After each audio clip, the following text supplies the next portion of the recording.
കഴിവിനെ നമ്മൾ അംഗീകരിക്കുക തന്നെ വേണം. മൂന്നാം പിണറായി സർക്കാരിനെ ഉറപ്പാക്കാനായിട്ട് നിയോഗിക്കപ്പെട്ടിട്ടുള്ള PR ഏജൻസി വളരെ മികവുറ്റതാണ്. കാര്യം അവർ രണ്ട് ഏരിയ ഐഡന്റിഫൈ ചെയ്തിട്ടുണ്ട്. ഒന്ന്, പൊതുസമൂഹത്തിന് ഹിന്ദു മുസ്ലിം വിഷയം.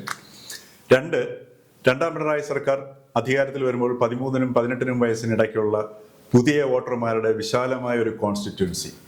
അവർക്ക് പ്രിയം അഗ്രസീവ്നെസ് അല്ലെങ്കിൽ വയലൻസ് ആണ്. അത് നമ്മുടെ സിനിമകൾ നോക്കിയാൽ അറിയാം, വേടനുള്ള പ്രീതി നോക്കിയാൽ അറിയാം.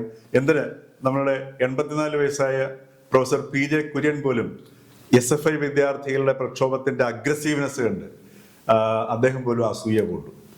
അപ്പൊ ഈ രീതിയിലൂടെ ആ അഗ്രസീവ്നെസ് പുറത്തേക്കെടുത്ത് അല്ലെങ്കിൽ ആ വയലൻസിന്റെ ഒരു മുഖം പുറത്തേക്കെടുത്ത് ഈ പുതിയ വോട്ടർമാരുടെ മണ്ഡലത്തെ തങ്ങളിലേക്ക് അടുപ്പിക്കാനുള്ള ഒരു തന്ത്രത്തിന്റെ ഭാഗമായിട്ടാണ് ഇടവേളകളിൽ CPM ഇപ്പോൾ SFIയെ അഗ്രസീവായിട്ടുള്ള, അതായത് സകല മതിലും ചാടിക്കിടന്ന് എല്ലാം ഒരു വയലൻസ് പ്രകടമാക്കുന്ന ഈ ഒരു പ്രക്ഷോഭത്തിലേക്ക് ഇടയ്ക്കിടയ്ക്ക് ഇടവേളകളിൽ തള്ളിവിട്ടുകൊണ്ടിരിക്കുന്നത്.